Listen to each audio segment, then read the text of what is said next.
정착의 복음 세 번째 시간입니다. 부족함이 은혜의 조건이다라는 제목으로 하나님 말씀 증거하겠습니다. 우리가 몇 주간 열왕기상 1장부터 11장까지 솔로몬의 이야기를 살피고 있습니다. 다윗 왕국이 이제 하나님 앞에서 건짐을 받고 정착해 나가야 될 차례입니다. 그리고 다윗 이후에 솔로몬이 그 왕국을 정착시킬 과제를 부여받았다는 것입니다. 우리의 인생도 구원 이후에, 어려움 이후에 하나님께서 주신 은혜를 어떻게 견고하게 만들어갈 것인가, 그것이 열왕기 상하 이어지는 주제가 된다고 말씀을 드렸습니다. 지난주에 살펴봤죠. 다윗이 잘해서, 다윗이 율법대로 행했기 때문에 다윗 왕국이 다른 나라와 대비해서 하나님께 은혜를 받은 것인가, 다윗이 그것을 착각하고 있었다고 말씀을 드렸습니다. 전혀 아니다. 다윗도 하나님 앞에서 범죄한 자였고 부족했다. 그럼에도 불구하고 이 이스라엘 백성이 살아남을 수 있었던 이유가 무엇인가? 무조건적인 은혜가 하나님 앞에, 다윗 언약, 내가 너의 왕국을 영원히 견고하게 하리라. 그것이 사무엘 상하, 열왕기 상하를 관통하는 언약의 무조건성, 그것을 관통하는 중요한 주제가 된다고 말씀을 드렸습니다. 그러니까 이 솔로몬도 당연히 그 은혜를 구했어야 됐겠죠. 하나님께서 나타나십니다. 솔로몬의 인생에 당연히 그것을 느꼈던 것 같아요. 다윗이 아빠였습니다. 그러면 여러분 생각해 보십시오. 다윗이 아빠예요. 난 무엇입니까? 뭣도 안 되는 존재가 되는 거죠. 그러니까 당연히 느낄 것이 부족함이었다는 것입니다. 자동적으로 생각한 것이 다윗보다 나는 무엇이 부족한가? 그래서 다윗에 비해서 내가 무엇을 더 열심히 하면, 무엇을 앞으로 부족함을 채우면 다음 단계로 나아갈 수 있을까? 이것을 생각하고 있었다는 것입니다. 오늘 핵심 주제가 무엇인가? 우리의 인생도 마찬가지라는 거예요. 어느 순간에 하나님 앞에서 내 인생의 부족함을 느낄 때가 있습니다. 내가 참 돈이 부족하구나. 내 인생에 참 학력이 부족하구나. 내 인생에 뭐가 없구나 지금. 그러면 어떻게 하느냐? 더 열심히 한다는 거예요. 이것을 채우면 되겠다. 이것이 보충되면 더 열심히 하면 되겠지. 이 부족을 준비하고 보충하는 길로 나아가게 된다는 것입니다. 하나님께서 새로운 길을 보여주고 계십니다.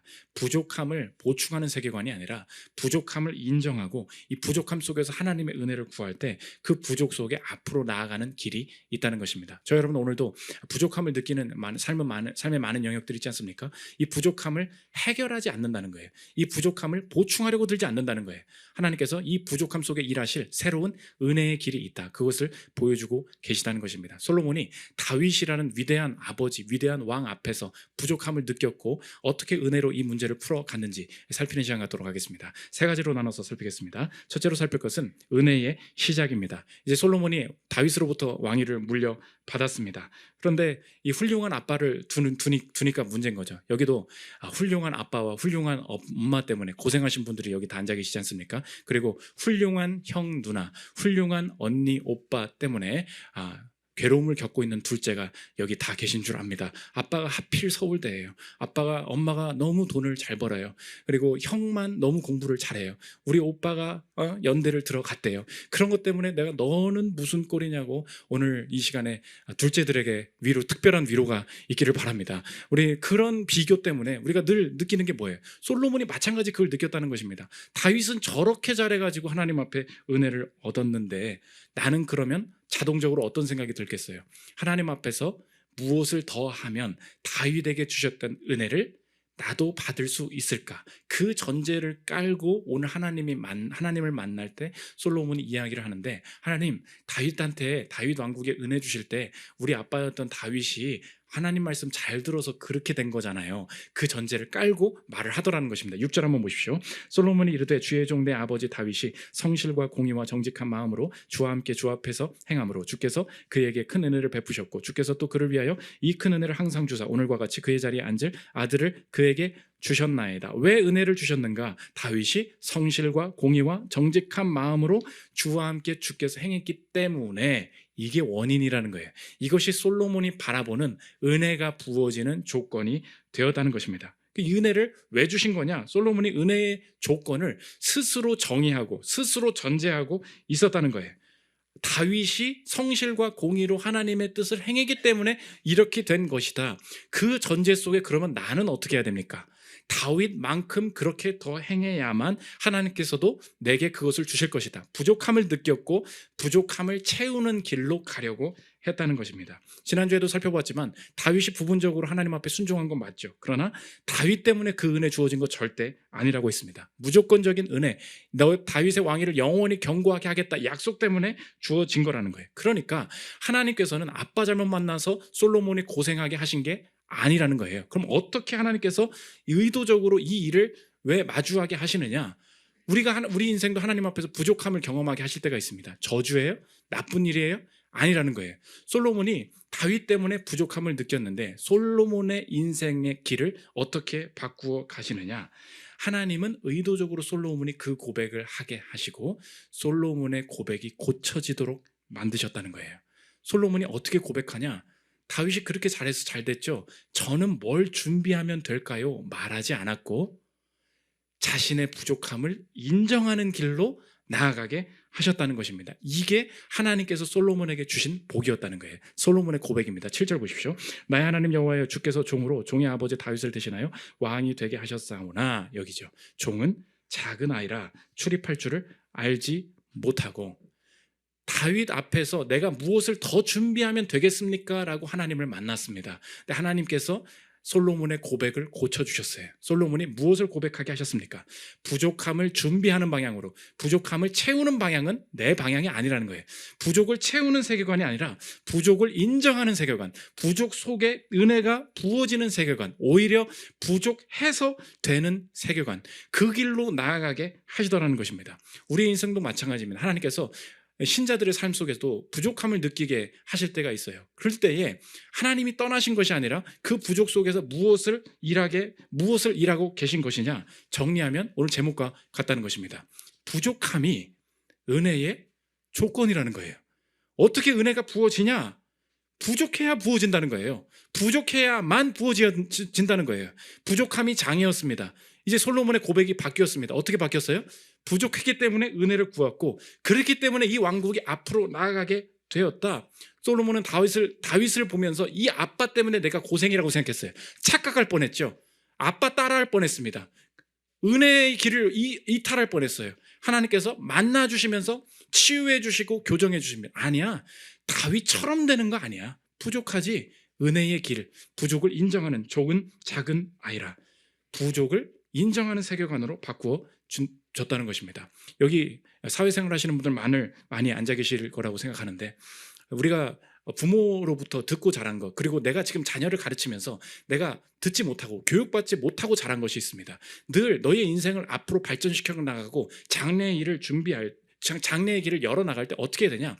내가 스스로 열심히 노력해야 다음 길이 열린다. 이것만 많이 가르치고 내가 배우고 살았습니다. 그러니까 요즘 젊은 분들이 회사를 다니다가 많이 그냥 조용히 그만두는 경우가 많아요. 왜 그런지 아십니까? 내 인생의 세계관은 딱 한 가지만 배우는 거예요. 내가 미래의 인생길을 열려면 어떻게 해야 되냐? 내가 열심히 노력하고 내가 열심히 잘해야만 이 문제가 해결될 수 있다. 네가 공부를 안 하니까 그렇게 된 거지. 여러분이 했던 말이잖아요. 그리고 여러분이 들었던 말이잖아요. 네가 그렇게 게으르게 사니까 돈을 못 버는 거지. 이런 말을 들으면서 살아왔다는 것입니다. 그래서 내가 열심히 해서 다음 단계로 쭉 나아갔습니다. 회사 들어가 보십시오. 다들 고만고만하고요. 날고기는 놈들이 수두룩해요. 그때 우리가 느끼는 것이 무엇입니까? 요즘 젊은 분들 다 알거든요. 내가 회사에서 몇 등 하는지. 쟤는 못 따라가고 나는 절대 저 정도 수준까지 못 따라가는 거 내가 다 압니다. 그러니까 회사에서 되게 잘 다니는 사람이었거든요. 갑자기 그만둬요. 그리고 되게 잘 다니는 사람이었거든요. 갑자기 유학 간대요. 아니, 왜 갑자기 유학이야? 왜 갑자기 그만둬? 무슨 문제가 있는 줄 알았어요. 문제 없어요. 일도 잘했습니다. 마음속은 썩어가고 있었던 거예요. 왜 마음속이 썩어갔죠? 내가 배운 게 뭐예요? 내 미래를 어떻게 연다고요? 내가 준비하고 내가 부족함을 채워서 열어야 된다고요. 근데 아무리 봐도 이 부족함이 쉽게 채워질 것 같지가 않거든요. 저 사람보다 우월해질 것 같지가 않거든요. 그때 선택하는 것이 무엇입니까? 준비 더 해야지. 학위를 더 따야지. 유학이라도 갔다 와야지. 언어 하나 더 해야지. 이거 다 뭐예요? 세상에서 더 준비하라는 거잖아요. 준비하는 것만 가르치다 보니까 지금 이 상황에서 내가 부족해도 누가 날 도와주고 누가 날 끌어주고 새로운 길이 열릴 수 있다는 확신이 전혀 없는 거예요. 여러분, 그러니까 젊은 분들, 내가 지금 느끼는 이 불안감이 무엇입니까? 준비되지 않았다는 거죠. 부족하다는 거죠. 혹시 왜 내가 석사를 하고 싶어 하고, 왜 다시 유학을 하고 싶어 하고, 왜 다시 뭔가 이렇게 공부하고 싶어 합니까? 내 마음에 하나님의 부르심 따라서 그걸 하면 오케이예요. 그런데 그것을 하는데 내 마음에 자꾸 두려움이 든다면 한번 다시 생각해 보십시오. 하나님은 절대 두려움과 공포로 나의 미래를 여시는 분이 아니에요. 근데 오늘 여러분 왜 유학 가요? 왜 그 공부하고 있어요? 마음속에 평안이 없어. 이거 안 하면 뒤처져. 이거라도 못 따면 나는 망해. 이게 있죠? 이거 뭐예요? 준비하는 세계관이에요. 너는 부족하다는 세계관이에요. 그러니까 학력도 채우고 지식도 채우고 은혜를 구하는 법은 굴욕이라고 생각하게 만들어요. 어떻게 내가 남한테 도움을 구하냐? 어떻게 그 상사가 나를 끌어주냐? 그런 거 없다는 거예요. 그래서 요즘 그 주식 가르치시는 분들이 꼭 하는 말이 뭐냐면, 아무것도 누가 주식을 잘하냐? 걔 주식을 가르치면서 제일 짜증나는 사람들이 있다는 거예요. 내가 말이야 5년간 10년간 상한가도 맞아보고 내가 주식 경험이 많다는 거예요. 그래가지고 내가 뭐 이것도 알아보고 내가 상한가도 맞아보고 뭐 무슨 주도 해보고 무슨 테마주도 내가 뭐 뭐를 해봐겠. 그런 애들이 제일 수익률이 낮더라는 거예요. 어떤 애가 제일 잘하냐? 백지 상태. 매수가 뭐고 매도가 뭔지를 몰라서 그 두 버튼이 헷갈리는 자들, 그 애들이 와서 꼭 이걸 누르라고, 이때는 꼭 이걸 눌러야 된다고 하고 그냥 들은 대로 하는 사람들, 이게 훨씬 좋다. 나는 아무것도 모릅니다. 절 좀 가르쳐 주십시오. 그런 애들이 오는데 꼭 주식에서 헷갈리는 애들이 내가 뭔가를 가르쳐 주려고 하면 자기가 했던 방식들이 있더라는 거예요. 뭐 이럴 땐 뭘 팔아야 되고 이럴 땐 다 박아야 되고 뭐 이런 게 막 혼자 그 개똥 철학에 다 사로잡힌 게 여러분 얘기잖아요. 지금 5년간 10년간 나름의 경험이 있잖아요. 그게 다 망치게 된다는 것입니다. 어디서 주워 먹은 거 그거 아니에요. 여러분 회사도 알죠? 신입사원 들어오잖아요. 여러분 그 제일 꼴 보기 싫은 게 뭐예요? 뭐 자기가 뭘 할 줄 안돼. 할 줄 알긴 뭘. 다 다시 배워야 되는 거거든요. 백지가 나요, 백지가. 근데 지금 솔로몬이 자기도 착각한 게 뭐예요? 어떻게 하면 다윗보다 나아질 수 있을까? 어떻게 하면 다윗의 그 부분을 내가 채울 수 있을까? 그 부분만 얘기하는 사람이 그렇게 이상한 거예요. 아니야, 그거 한다고 되는 게 아니야. 은혜가 필요하다. 아무것도 못한다. 그게 훨씬 나은 방법이 된다는 것입니다. 그러므로 적용인데, 여러분의 삶에 지금 무엇을 더하게 만들려는 방식으로 나를 이끌려는 생각은, 그게 보충하고 자기 개발하고 성실한 것 같죠? 그게 오히려 하나님의 은혜를 막고 있는 생각일 수 있습니다. 한번 적용해 보십시오. 내가 지금 나름 부족함이 느끼잖아요. 돈도 부족하니까 이것도 해야 되고, 학위가 부족하니까 이것도 해야 되고, 내 집안에 이런 게 부족하니까 뭐 집을 어떻게 하고 돈을 어떻게 하고. 아니에요. 더 하려는 생각 속에 두려움과 공포, 염려가 있다면 하나님이 주신 새로운 부르심이 아니에요. 그거 내려놔야 됩니다. 그 보충하려는 열심, 남들은 나보고 자기 개발하고 야 열심히 산다 말할 수 있습니다. 그렇지 않아요. 오히려 은혜를 구하지 않고 내 힘으로 무엇을 하려는 하나님을 가로막는 발버둥일 수 있다는 것입니다. 그래서 좀 더 다른 계획 세우고 다른 공부하고 다른 일정이 있죠. 그러지 말고요. 오늘 그냥 하루 종일 주일에 그냥 있어 보십시오. 은혜만 구해 보십시오. 그런 시간이 필요해요. 아무것도 없어요. 은혜만 구하는 거예요. 실제로 솔로몬이 착각하고 있었다. 이것을 어떻게 아냐? 솔로몬은 다윗한테 부족한 이 부분만 내가 채우면 되겠죠? 라고 생각하고 있었는데, 성경에서 오늘 보여주는 게 뭐냐? 솔로몬은 그 마음 자체가 아직 하나님 앞에 전혀 온전한 상태가 아니어서 사실 다른 마음 가지고 있어서, 오늘 3장 1절 보면 애굽 여자 만나고 다니고 돌아다녔어요. 근데 자기는 그걸 싹 가려. 기만적이죠. 참 그거 신경 안 써요. 그게 하나님 앞에 죄가 되는지도 몰라요. 그러면서 하나님 앞에 나아가가지고 은혜를 달라고 얘기합니다. 근데 오늘 성경이 의도적으로 이걸 보여주는 거예요. 솔로몬이 하나님 앞에서 은혜를 만나가지고 이걸 구하는 것 같이. 근데 솔로몬의 현재 상태가 어땠는지 아니? 솔로몬의 마음은 다른 데가 있어서 그런데도 하나님께서 은혜 주시더라는 거예요. 1절 보십시오. 솔로몬이 애굽의 왕 바로와 더불어 혼인관계를 맺어 그의 딸을 맞이하고 다윗성에 데려다가 주고 자기의 왕궁과 여호와의 성전과 예루살렘 주위의 성의 공사가 끝나기를 기다리니라. 왜 1절이 이렇게 시작합니까? 오늘 본문이 뭔데요? 하나님 만나고 지혜를 구하는 본문 아닙니까? 근데 솔로몬을 정의하기를 뭐래요? 왕이 이방 여자와 통혼하고 이방 여자 데려다가 산다. 지금 이 얘기를 왜 하고 있습니까? 솔로몬 자신은 자기가 이 부분만 준비하면 자기가 하나님 앞에 온전해질 줄 알았어요. 그런데 하나님은 뭐예요? 아니야. 솔로몬은 자기가 이걸 충분하다고 생각한 외에도 구멍투성이었어. 그걸 보여주고 있다는 것입니다. 얼마나 가식적입니까? 얼마나 위선적입니까? 얼마나 허무합니까? 솔로몬은 이것만 하려고 하고 있는 거예요. 우리의 인생도 마찬가지입니다. 여러분의 인생에 하나님의 은혜를 언제 구해야 되냐? 우리도 똑같죠. 여기 예배에 나와 있지만 내 생각은 다른 데가 있지 않습니까? 내가 여전히 끊지 못하고 여전히 분노하고 여전히 가정생활이나 직장생활에서 하나님의 은혜랑은 전혀 딴판인 인생을 살고 있잖아요. 그럼 하나님께서 뭐라 그래요? 내가 하나님이었으면요, 솔로몬한테 만나서 꿈에서 그렇게 말할 것 같아. 저는 종의 작은 아이라 출입할 줄을 알지 못하고 그 여자나 딸 버리고 와 이 자식아, 이렇게 할 것 같아요. 그렇지 않겠습니까? 너 말이야 애굽 여인 그 빨리 안 버리고 올 거야? 뒤질 줄 이렇게 할 것 같아요. 왜? 난 다 보이거든요. 근데 하나님께서 무엇으로부터 시작하냐? 네가 정리하고 나서부터 시작되는 게 아니라는 거예요. 그 은혜의 핵심입니다. 은혜가 언제 시작돼요? 다 정리되지 않은 상태에서 시작되는 거예요. 은혜가 언제 임합니까? 어제 여러분 하루 종일 짜증내고 지냈죠? 하루 종일 개판이었죠? 근데 오늘 예배 나오는 거예요. 은혜부터 시작이기 때문에. 오늘 컨디션이 최악이죠. 아무것도 모르겠죠. 그때 뭐 하는지 아십니까? 예배부터 시작이에요. 왜? 내 인생의 미래가 은혜부터 시작이기 때문에. 내가 아직 끊지 못한 죄악이 있어도 좋습니다. 아직 미련이 남아있는 어떤 부분이 있어도 좋습니다. 오늘 이 본문이 솔로몬을 욕하고 있었는데 오히려 나에게 위로라는 거예요. 왜요? 내가 솔로몬이거든요. 내가 여전히 이 1절이 남아있거든요. 근데 하나님께서 뭐라고 하시냐? 그에게 은혜 주겠다는 거예요. 은혜부터 시작이라는 거예요. 정리되지 않아도 좋습니다.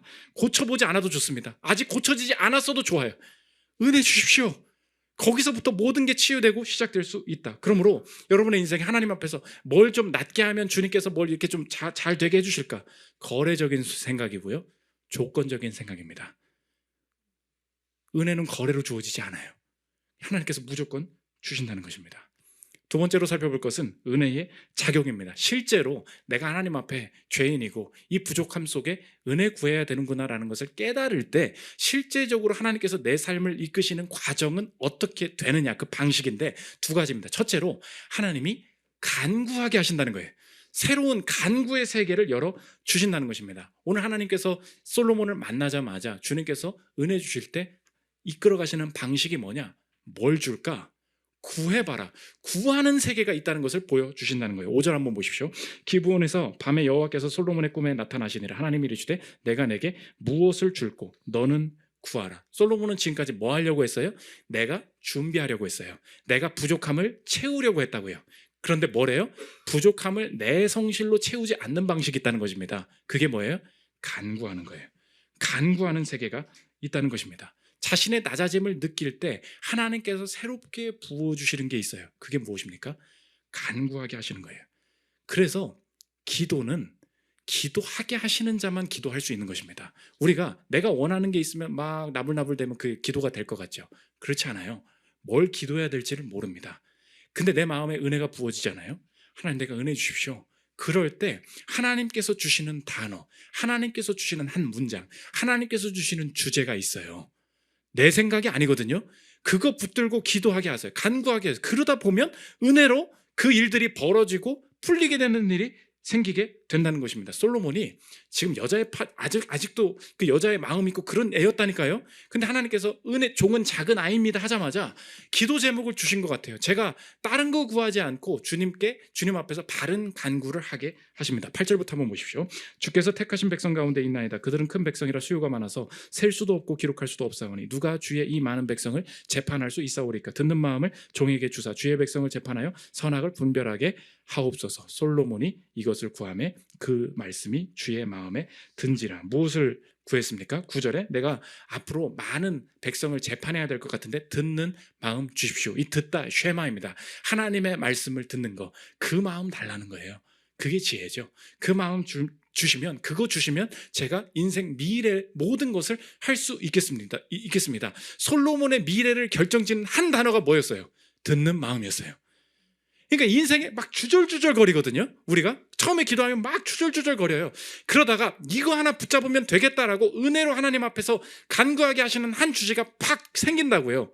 그러면 그거 붙잡고 가면 응답이 열리게 된다는 것입니다. 저도 마찬가지예요. 막 기도할 때 담임 목사 아닙니까? 맨날 그랬어요. 하나님, 더 많은 영혼들을 보내주시고 여기서 예수 믿게 하시고 더 많은 영혼들 거듭나게 해주십시오. 이렇게 막 구했다니까요. 몇 개월 전에 한번 얘기했죠. 그런 기도를 막 하고 있는데 하나님께서 완전히 기도를 한 문장으로 확 변화시켜 주셨다는 거예요. 내가 하나님 사람이 가득 차게 해주십시오. 이렇게 기도를 했거든요. 갑자기 어느 순간 제 말이 확 변하는 거예요. 하나님으로 가득 차게 해 주십시오. 그때 모든 생각이 다 바뀌는 거예요. 맞아. 내가 몇 명이 왔는지, 담임 목사가 신경 쓰는 게 뭐였어요? 누가 안 왔는지, 왜 안 왔는지, 몇 명이 왔는지, 뭐 그런 게 중요한 거 아니겠습니까? 그러니까 나쁜 마음이 아니고 영혼을 구하고자 하는 마음으로 열심히 기도를 했습니다. 주님께서 은혜로 내 마음을 낮추시고 우리에게 주시는 마음이 제 자랑이 아니고 제 머릿속으로 절대 멋있죠? 하나님으로 가득 차게 해주십시오. 멋있잖아요. 이거 제 머릿속으로 안 나오는 단어거든요.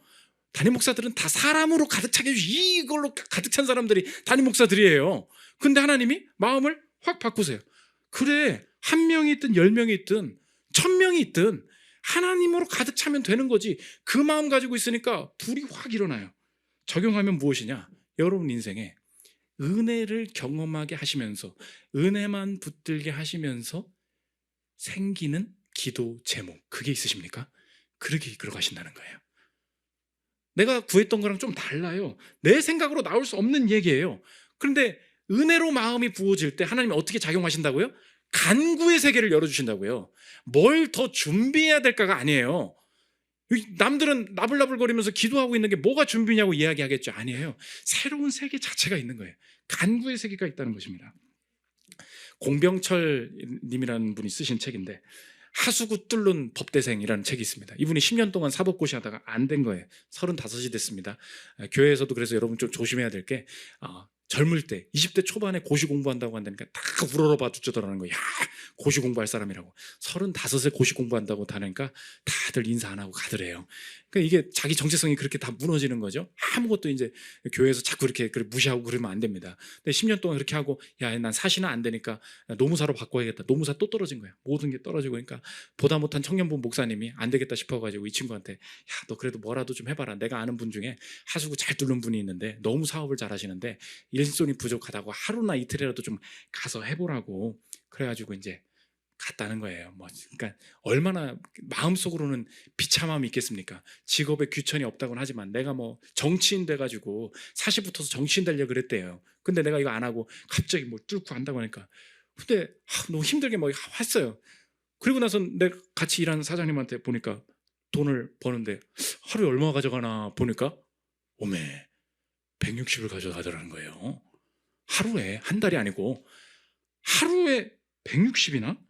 야, 신기하네. 그래도 내가 할 짓은 아니야. 그래서 이제 집에 와서 다시 공부를 하고 그랬다는 것입니다. 근데 청년부 수련회가 있었대요. 수련회를 하는데 간구죠. 지금 주제가 간구잖아요. 갑자기 하나님이 확 네 하수구 뚫어라 계속 마음을 주시더라는 거예요. 예수 들어보십시오. 수련회 일정에 따라 기도회가 시작되었다. 아이들을 위한 기도도 아니고 그냥 내 신세 한탄하는 기도를 드렸다. 앞으로 뭘 어떻게 하고 살아야 하는지 막막하기만 했다. 공부는 하기 싫은데 할 게 공부밖에 없어 보이는 현실이 나의 목을 조여왔다. 그런데 갑자기 가슴속에 뜨거운 불 같은 게 올라왔다. 정확히 말로는 표현할 수 없지만 아주 뜨거웠던 기억이 난다. 그러면서 무조건 하수구 설비 사업을 해야겠다는 마음이 올라왔다. 이유도 없었다. 그냥 무조건 그런 생각이 들었다. 이미 마음을 접고 생각도 하지 않고 있었는데 그런 마음이 들자 거부할 수 없었다. 내가 마음이 끌린 게 아니었다는 거예요. 나는 절대 이거 안 하겠다고 생각하고 있었는데 기도하는 중에 하나님께서 주신 게 뭐냐? 네 하수구 뚫어야 된다. 그렇게 하나님께서 너무 강한 마음을 주시더라는 거예요. 이거 내가 한 게 아니죠. 그리고 나서 뚫으러 갔더니 막 대박이 나기 시작하는 거예요. 너무 잘 되는 거예요. 이분이 160에 솔깃해가지고 그런 거 아닙니까? 이렇게 비꼬아서 보시는 분들도 있겠지만 그게 아니에요. 하나님께서 기도 중에 그 마음을 주셨다. 이분 보십시오.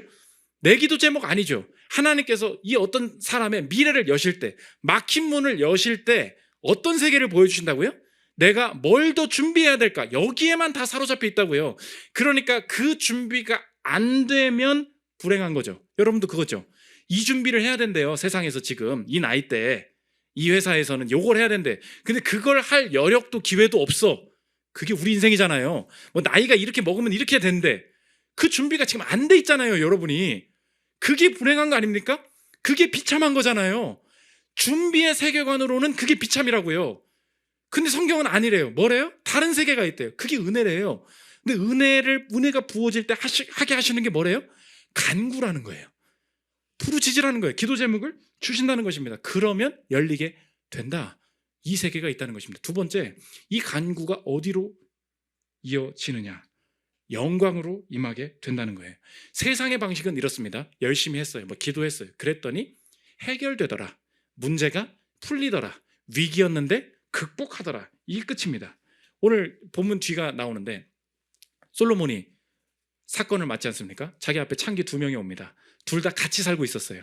자녀를 낳았습니다.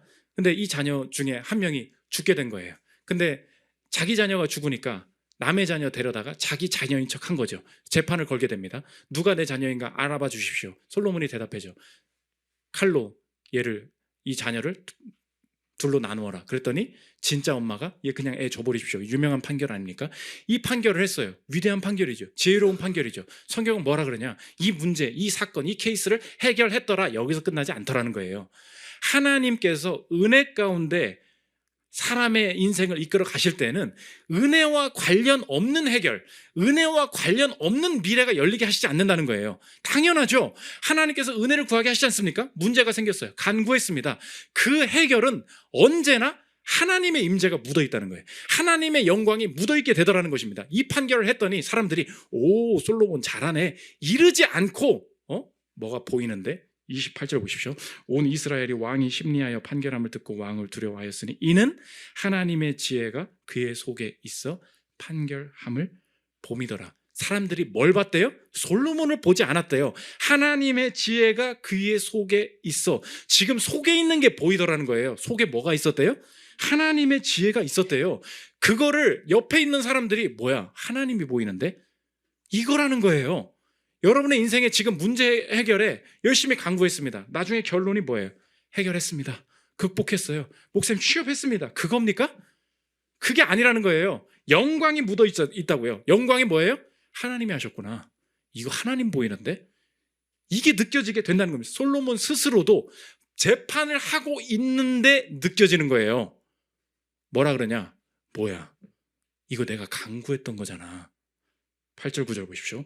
주께서 택하신 백성 가운데 있나이다. 그들은 큰 백성이라 수요가 많아서 셀 수도 없고 기록할 수도 없사오니 누가 주의 이 많은 백성을 재판할 수 있사오리까. 듣는 마음을 종에게 주사 주의 백성을 재판하여 선악을 분별하게 하옵소서. 사건 중에 이 기도한 게 아니에요. 하나님 만난 중에 이 기도했다고. 왜 나 자꾸 이 기도를 시키시지? 모르겠어요. 근데 갑자기 창기 둘이 나타난 거야. 뭐야 이거? 하나님이 함께 하시잖아. 그러니까 이 해결은 자기가 추구한 게 아니에요. 하나님의 은혜를 구할 때 해결이 그냥 경험되는 거죠. 영광 중에 그냥 경험된다는 거예요. 그래서 여러분을 향한 적용이 뭐냐? 여러분의 인생에 문제가 해결되어 가고 계십니까? 그런데 그때 혹시 하나님의 일하심도 같이 느껴집니까? 이거 물어야 된다는 거예요. 내 인생의 초점이 해결이에요. 진학이에요. 취업이에요. 결혼이에요. 임신이에요. 되면 된다는 거예요. 그냥 되기만 하면 된다는 거예요. 이게 뭐예요? 내가 준비해가지고 내가 뭔가 조작을 해가지고 다음 단계로 넘어가겠다는 거잖아요. 무엇이 없습니까? 영광이 없죠. 임재가 없죠. 그래서 오늘 이 본문이 뭐라고 말하냐? 지혜가 솔로몬을 보호하고 있었다는 거예요. 보십시오. 이 본문을 시각화해서 잘 보세요. 솔로몬이 있습니다.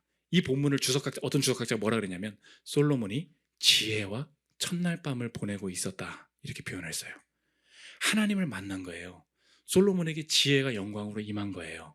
그러자 앞에 누가 나타납니까? 이게 지금 비유예요. 앞에 누구예요? 창기예요. 창기 둘이 있었다고. 여러분의 인생이 꼭 그렇습니다. 이 사건을 잘 해결했더라. 그렇지 않아요. 여러분의 인생에 주어지는 것은요, 여러분의 인생을 앞으로 나아가고 칭찬을 받게 하는 일이기도 하지만 그것을 잘못 해결하면 욕을 먹고 위험해지고 불안해지는 일이기도 합니다. 이 사건 잘못 해결해봐요. 그럼 어떻게 되는 거예요?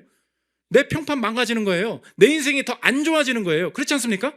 그러니까 이 창기 둘은 솔로몬에게 기회이기도 하지만 위험이기도 하죠. 그런데 지금 이 사건, 잠언에 흐르는, 우리 지금 맥체인 성경 읽기도 하고 있는데 잠언에 흐르는 게 뭐예요? 늘 지혜가 누구와 대립합니까? 음녀와 대립하죠.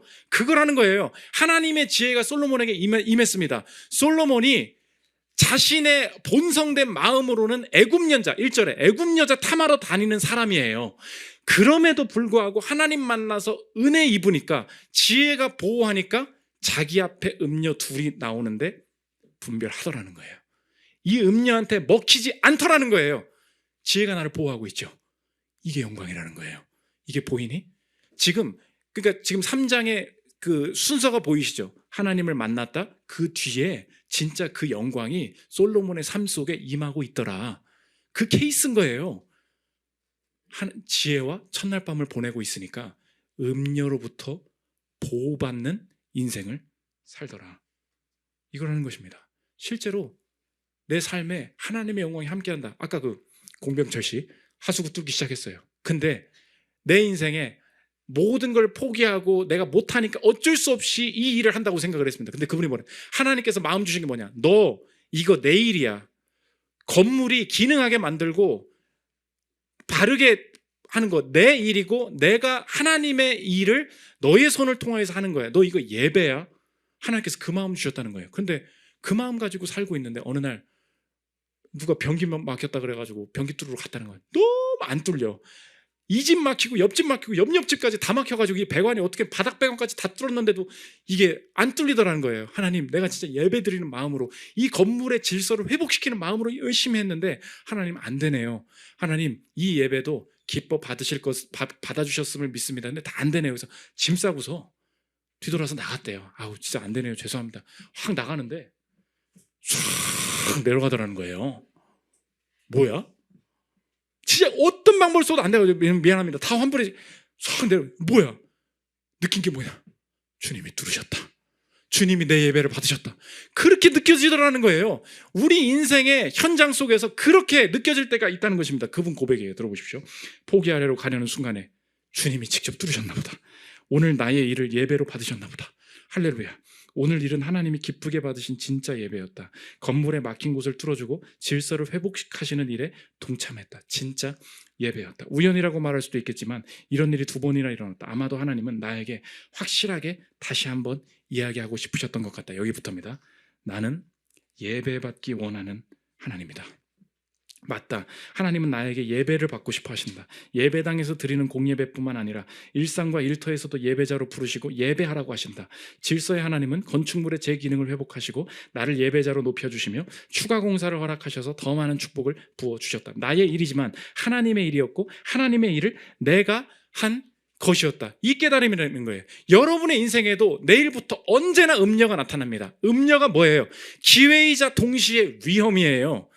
여러분의 인생에 새로운 프로젝트가 주어졌죠. 새로운 자녀가 낳습니다. 어떤 새로운 사업을 시작합니다. 남들은 야, 기회 잘 잡았네, 그렇게 얘기하죠. 내가 잘 버티면 그럴 수도 있어요. 불안한 이유는 무엇입니까? 그 판결을 제대로 못하면, 그 사건 제대로 처리 못하면 내 인생은 뭐가 되는 거예요? 음녀가 나를 잡아먹는다는 거예요. 그때 필요한 게 뭐냐? 해결의 문제가 아니라는 거예요. 지금 솔로몬을 봐라. 누가 솔로몬을 보호하고 있는가? 솔로몬 스스로도 애굽 여인에 빠진 죄인이었고, 솔로몬 스스로 솔로몬 밖에도 음녀 창기가 둘 앞에 섰다는 거예요. 그러나 솔로몬은 지혜와 첫날 밤을 보내고 있었다. 지혜와 결혼하니까 창기가 앞에 있는데 절대 유혹받지 않더라는 거예요. 여러분의 인생에 이 영광이 있습니까? 하나님이 그렇게 이끌어 가신다는 거예요. 마지막 3번째, 은혜의 질문입니다. 마지막 질문인데, 오늘 지금까지 설교를 들으면서 우리가 솔로몬을 누구라고 적용을 했습니까? 나잖아요. 지금 내가 지금 창기 앞에서 내가 보호를 받을 거다라는 거잖아요. 오늘 본문의 마지막 질문은 그거예요. 솔로몬은 누구를 가리키는가? 공의와 지혜로 이 세상을 판결할 왕, 그게 누구냐는 것입니다. 성경은 늘 이 지혜의 왕, 공의의 왕을 장차 오실 예수 그리스도로 늘 그렇게 비유한다는 거예요. 이사야 11장 3절 보십시오. 그가 여호와를 경외함으로 즐거움을 삼을 것이며 그의 눈에 보이는 대로 심판하지 아니하며 그의 귀에 들리는 대로 판단하지 아니하며 공의로 가난한 자를 심판하며 정직으로 세상에 겸손한 자를 판단할 것이며 그의 입에 막대기로 세상을 치며 그의 입술의 기운으로 악인을 죽일 것이며 공의로 그의 허리띠를 삼으며 성실로 그의 몸의 띠를 삼으리라. 솔로몬을 샘플로 보여주고 있는 왕, 그게 누구십니까? 그게 예수님이죠. 예수님이라는 왕이 이 땅에 오신다. 문제는, 질문은 하나 더예요. 그래? 솔로몬이 예수님을 가르치는구나. 그러면 뭐예요? 그럼 넌 누구니? 이게 마지막 질문이에요. 여러분 한번 속으로 대해 보십시오. 내가 솔로몬인 줄 알았어요. 솔로몬이 창기로부터 보호를 받는다고. 하나님이 나한테 은혜 주실 거라고. 근데 솔로몬이 왕이 내가 아니래요. 예수님이 왕이시래요. 그럼 난 누구예요? 내가 창기라는 거예요. 성경은 갑자기 내 위치를 바꿔놓고 있습니다. 네가 왕이라고? 진짜로 공의로 세상을 심판하실 왕이 이 땅에 오시면 내 처지는 뭐가 되는 거니? 네가 창기야. 네가 죄인이 되는 거야. 정말로 공평하게 너를 심판하신다면 너는 창기야. 그런데 이 예수 그리스도가 솔로몬보다 나은 이유가 무엇입니까? 이 솔로몬은 심판하는 왕이죠. 예수님은 누구십니까? 심판하러 이 땅에 오지 않으시고 심판 받으러 오신 분이라는 거예요. 예수님이 왕으로 오셨거든요. 창기의 자리에 서십니다. 그게 마태복음 27장 21절에 이렇게 기록합니다. 총독이 대답하여 이르되 둘 중에 누구를 너에게 놓아주기를 원하느냐? 이르되 바라바로소이다. 빌라도가 이르되 그러면 그리스도라 하는 예수를 내가 어떻게 하랴? 그들이 다 이르되 십자가에 못 박혀야 하겠나이다. 빌라도가 이르되 어찌 미냐? 무슨 악한 일을 하였느냐? 그들이 더욱 소리질러 이르되 십자가에 못 박혀야 하겠나이다 하는지라. 왕이 이 땅에 오셔서 어느 위치로 가셨습니까? 심판하는 왕이 아니라 심판당하는 자리로 가셨다는 거예요. 솔로몬이 하지 못한 것이 무엇입니까? 심판당하지 못했죠. 심판하는 자를 보여줬어요. 예수님이 더 위대하신 이유는 무엇입니까? 심판하실 수 있는 그분이 창기와 같은 죄인을 심판하러 이 땅에 오지 않으시고 우리가 심판당해야 될 자리에 대신 서신 분, 그게 우리 예수님의 위대하심이라는 거예요.